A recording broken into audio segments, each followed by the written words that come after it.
What secret do you hide from your family and will take to your grave? I sold the PS4 I got for Christmas in 2013 to buy Christmas presents for them in 2014.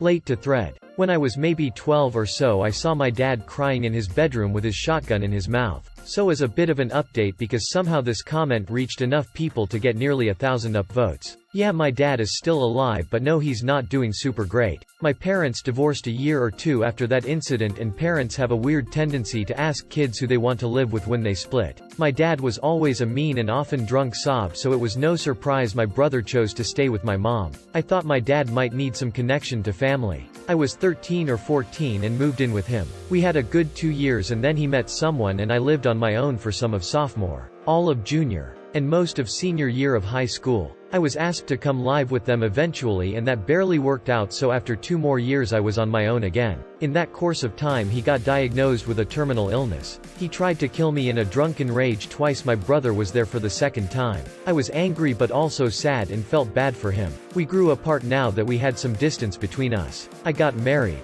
had kids, living a decent life. He is older, more calm, more appreciative of life. We're not super close, but we talk again, see each other again. He knows my wife, my kids. He is having a rough time slowly dying, and I'm having a rough time coming to terms with it all. But as I grew older I started to learn more about his story, his life, and what he was going through when I was just a kid. I'm glad he's still around, and I'm glad he's happy whenever he's not in pain. I lost my best friend to cancer when I was in my early 20s, and I'm not in a rush to lose my dad now too. Anyway, thanks for reading that. I know that they've been tapping into my credit since at least 2010. I'm waiting on the detailed credit report to come back in the mail. I couldn't get it online because I don't know what companies my mortgage and car loans are with. Soon, I'll be making a surprise 10-hour drive to their house to get their bullshit taken off my record, taking my cat, and never going back.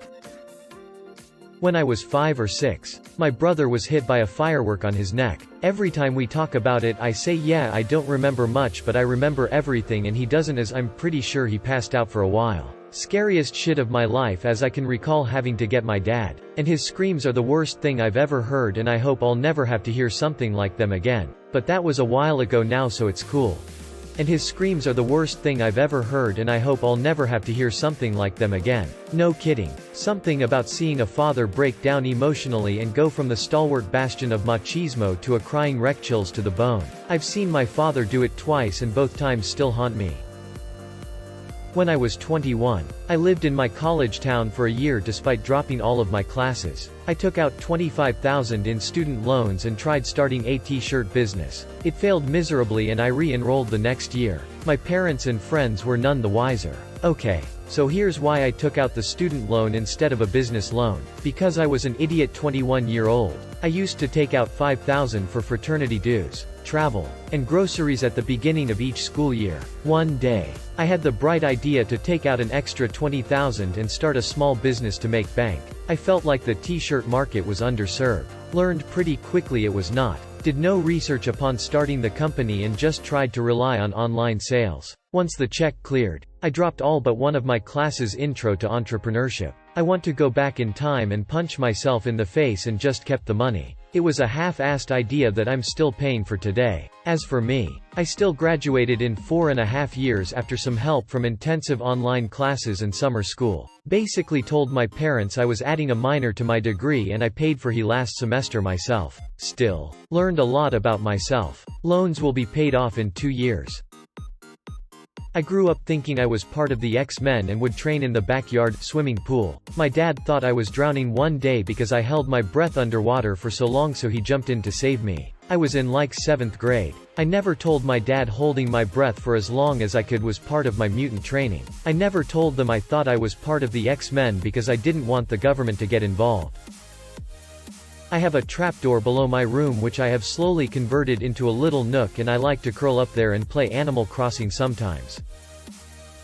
My oldest sister, who was put up for adoption, was a product of rape when my mom was in college around the same time she was stabbed. May or may not have been connected. My brothers don't know. My mom doesn't know I know. To make matters worse, my middle brother was accused of rape in high school, which I'm fairly sure he did, and sees little problem with it besides an inconvenience from 2 girls he knew. I tried to commit suicide in the bathtub with my dad's shotgun when the fam jam was out, but I forgot the safety was on. Put it back in my dad's closet. And nobody ever found out. I'm better now though. My tattoos. If my sweet Mormon parents knew, it'd break their hearts. Carefully placed tattoos and the right clothes will keep my secret.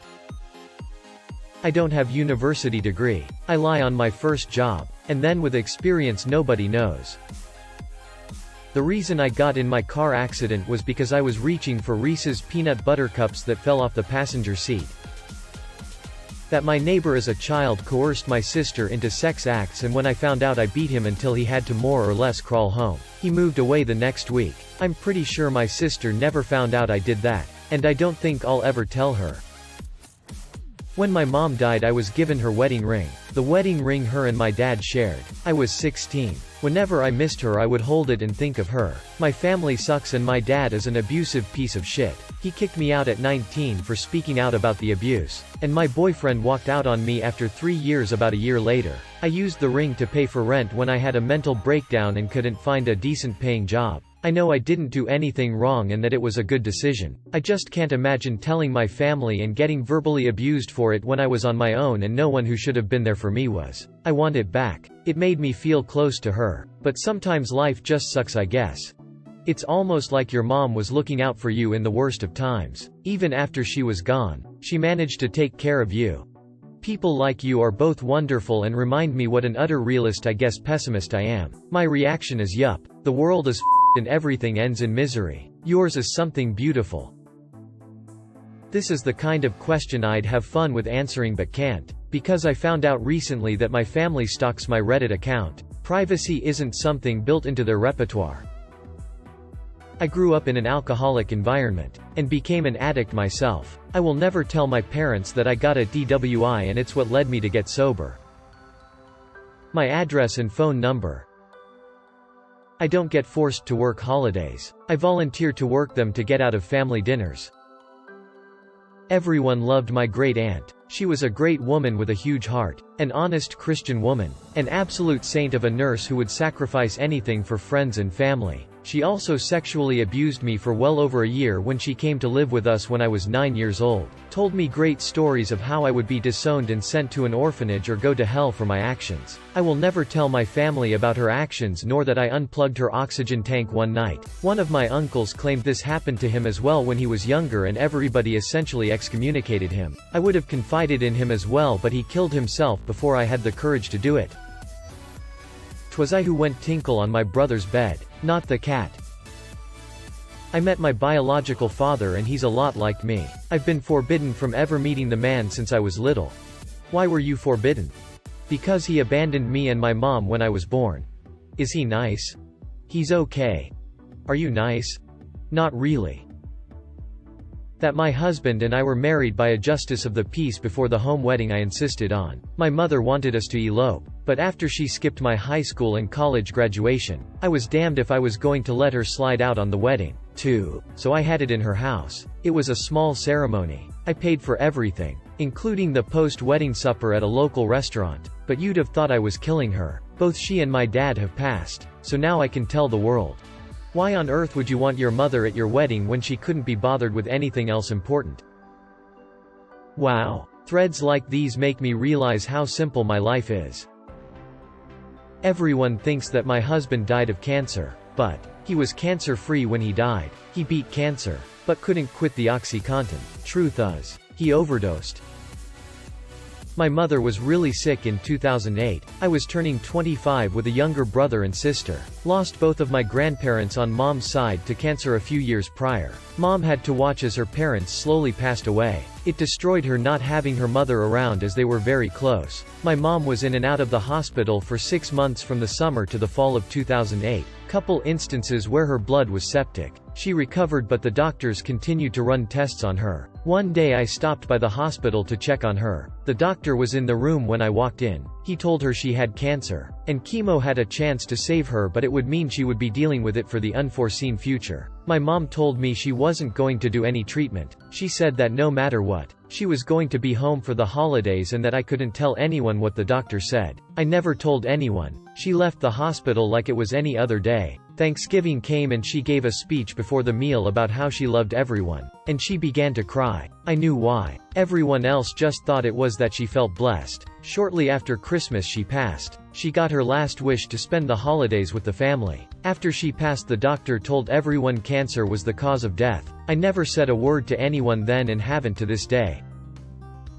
Took a semester off school to travel Europe for 6 months. Had a friend cover for me and say we were roommates, and occasionally voice called my parents to let them know how I was doing through Skype. I didn't have the heart to tell them I needed a break, and I knew they wouldn't allow such a thing to happen. I took the money I had for that semester and used it to pay for my airfare and stay for 3 to 4 months. I backpacked and paid very little, but gained a lot.